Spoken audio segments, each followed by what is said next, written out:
The snow had buried the tent again. Allison's blackened limbs were frozen to the floor, unmoving, stiff as iron. Someone inside was crying, or maybe praying. It was hard to tell the difference anymore. Outside, the wind screamed like a dying animal, scraping across the canvas walls and rattling what little was left of their shelter. There was no heat, no light, just the smell of frostbite, unwashed bodies, and death. A scene all too familiar in the Arctic. It was June 1884. The men of the Greely expedition were no longer scientists, soldiers, or explorers. Whatever titles these men held were stripped away by hunger, cold, and time.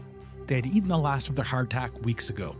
They had boiled their boots, scraping the gelatinous leather for any trace of nourishment. One man had been caught stealing food, an act of betrayal that couldn't be ignored, even in this frozen hell. Greely, the commander, had given the order himself. The man was executed by gunshot.